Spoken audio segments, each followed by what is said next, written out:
သူတွေအများများနေတယ်လို့စပွိုင်းဖြစ်သွားမှာကိုလည်းမလိုလားအကြောင်းပါဒါပေမဲ့ကျွန်တော် channel ကိုအမေးများဆုံးကတော့ကျွန်တော်တို့ရဲ့အချစ်တော်ကြီးနာရူဘယ်ရောက်သွားလဲနာရူတည်သွားပြီလားစတဲ့အမေးခွန်းတွေပဲဖြစ်ပါတယ်ဒီခေါက်မှာတော့နာရူဘယ်ကိုရောက်သွားလဲပြီးတော့ကီရှီမိုတိုကဘာလို့အရင်သူတွေကို nerf ပစ်တာလဲဆိုတော့ဘောကျွန်တော်ရဲ့အမြင်ကိုပြပြပေးသားမှာပါဆိုတော့အချိန်ဆွဲမနေပဲစလိုက်ချင်ပါတယ်ဒီခေါက်ဗီဒီယိုကိုစပွန်ဆာပေးတာကတော့ကျွန်တော်ကိုယ်တိုင်ပါပဲ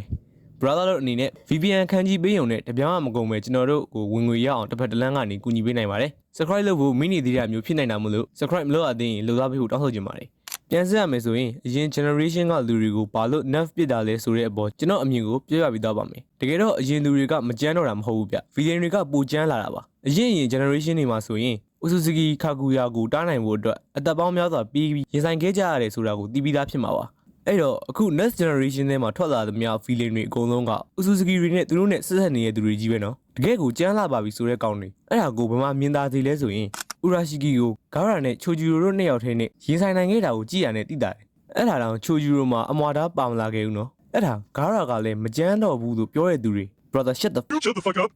Gaara ငငယ်ကသူ့မှာ Shukaku ရှိတယ်အဲ့တော့ Jinchuriki တယောက်အနေနဲ့ chakra အမောင်များတာကတကြောင် Gaara ငယ်ကမကောင်းတဲ့စိတ်တက်ဖြတ်ခြင်းတဲ့စိတ်ပဲရှိနေတဲ့ villain တယောက်ဖြစ်နေတာကတကြောင်အတန်အသင့်တော့ကြမ်းနေမှာပဲအဲ့တော့ငငယ်က Gaara နဲ့သွားရှင်နေမယ်ဆိုရင်တော့အမားကြီးမှားသွားပါလိမ့်မယ်အဲ့လိုပြောလို့ Gaara ကအခုမကြမ်းတော့ဘူးလားဆိုတော့လည်းမဟုတ်ပါဘူးကြမ်းတင်တလောက်ကြမ်းနေသေးပါဆိုတော့အရင် generation တွေကမကြမ်းတာမဟုတ်ပါဘူး villain တွေကကိုကြမ်းနေရပါနောက်ပြီးအခု next generation တွေကလည်းပိုတောင်တိုးတက်လာပါသေးတယ်တချို့က Naruto ငငယ်ကနဲ့အခု Boruto ကိုသွားရှင်ပြီး Boruto ကနှုတယ်ပါညာပြောနေကြပါသေးတယ်ကျွန်တော် Boruto ဘက်ကလိုက်ပြောနေရမဟုတ်ပေမဲ့ brother တို့စဉ်းစားကြည့်ပါနာရူတို့တုန်းကစစ်ပွဲကာလဖြစ်ပြီးတော့အခုဘိုရိုတို့ခေတ်မှာတော့ငိမ့်ချမ်းနေတဲ့ကာလပါအဲ့တော့အေးချမ်းနေလာကြတဲ့လူငယ်တွေကပေါ့ရတာထုံးစံပါပဲနာရူတို့ခေတ်မှာစစ်ပွဲကာလတွေဖြစ်တာကြောင့်သူတို့ကတန်မာနီမကိုဖြစ်မှာတယောက်နဲ့တယောက်ကိုလည်းတန်မာမှုတွေမျိုးနွယ်စုတွေအပေါ်မှာပဲအဆင့်တွေတတ်မှတ်ကြတာပါ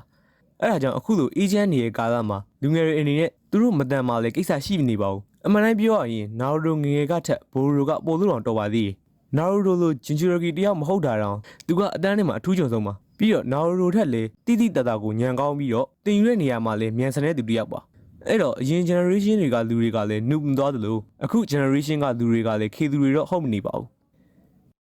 ကဲပြောရင်းနဲ့အဓိကပြောရမယ့်နေရာကိုမရောက်တော့ဘူးဆိုတော့ခီရှီအနေနဲ့ရှင်နိုဘီသမိုင်းမှာအကျန်းဆုံးဂျူရိုနှစ်ယောက်ကိုဖုံမတက်သွားအောင်တင်ထားခဲ့ပါတယ်အဲ့ဒါကတော့နာရူနဲ့ဆာစကီတို့နှစ်ယောက်ကိုအလုံးကျုံဆုံးသောနေရာတွေမှာထားထားတာပါနာရူသေပြီလားမေးနေကြတဲ့သူတွေအတွက်ကတော့နာရူဟာမသိသေးပါဘူးဘိုရိုမန်က chapter 77မှာကာဝဂီဟာနာရူနဲ့ဟီနာတာတို့နှစ်ယောက်ကိုချိတ်ပိတ်ထားခဲ့ပါတယ်။ကာဝဂီဟာနာရူကိုသူ့ရဲ့အဖေတယောက်လိုတန်ရောစင်ဖြစ်မိပြီးတော့မမိုရှိကီထိန်းချုပ်ခံထားရတဲ့ဘိုရိုရဲ့ရန်ကနေကာကွယ်ဖို့အတွက်နာရူတို့လင်မယားနှစ်ယောက်ကိုချိတ်ပိတ်ထားလိုက်ပါတယ်။ပြီးတော့တယောက်လုံးကလည်းနာရူတို့လင်မယားတည်သွားကြပြီလို့ပဲထင်သွားစီခဲ့ရပါ။အဲ့လိုမျိုးချိတ်ပိတ်ခံထားရတဲ့အကျိုးကျေးဇူးအနေနဲ့ကတော့နာရူတို့လင်မယားနှစ်ယောက်ဟာလုံးဝအသက်မကြီးတော့ဘဲနဲ့ချိတ်ပိတ်ခံထားရတဲ့အချိန်တုန်းကအသက်အရွယ်အတိုင်းပဲမအိုမမင်းရှိနေစေဖြစ်မှာပါ။အဲ့လိုပဲဆာစကီကလည်းဆယ်မီရဲ့ဝါးမြူတာကိုခံရပြီးတော့တစ်ပင်တစ်ပင်အဖြစ်ရှိနေတာပါအဲ့လိုမျိုးဝါးမြူခံထားရတာဟာလည်းအသက်မကြီးပဲမူလအသက်အရွယ်တိုင်းပဲရှိနေစီပါတယ်အဲ့ဒါကတော့ခီရှီအနေနဲ့နာရူတို့နှစ်ယောက်ကိုတစ်ဖက်လှည့်နဲ့ထိမ့်သိမ်းထားတဲ့ပုံစံမျိုးပဲဖြစ်ပါတယ်သူတို့နှစ်ယောက်ပြန်လွတ်လာခဲ့ရင်လည်းအရင်လိုကြမ်းပြနိုင်အောင်မလားဆိုတာကတော့စဉ်းစားစရာရှိနေပါတယ်ခူရာမမရှိတော့တဲ့နာရူနဲ့ရင်းနင်းငယ်မရှိတော့တဲ့ဆာစကီတို့ဟာအရင်လိုဘက်ထရီမှာပြိုင်ဆန်ရှားဖြစ်နေနိုင်အောင်မလားဆိုတာကတော့နောက်ဗီဒီယိုတွေမှာတက်တက်ပြောပြပါမယ်သူတို့နဲ့အလားတူဂါရာဟာလည်းရှင်ကီရဲ့ချိတ်ပိတ်တာကိုခံထားရတဲ့အတွက်ကြောင့်မလို့သူလည်းပဲဖုံမတက်အောင်ထိန်းသိမ်း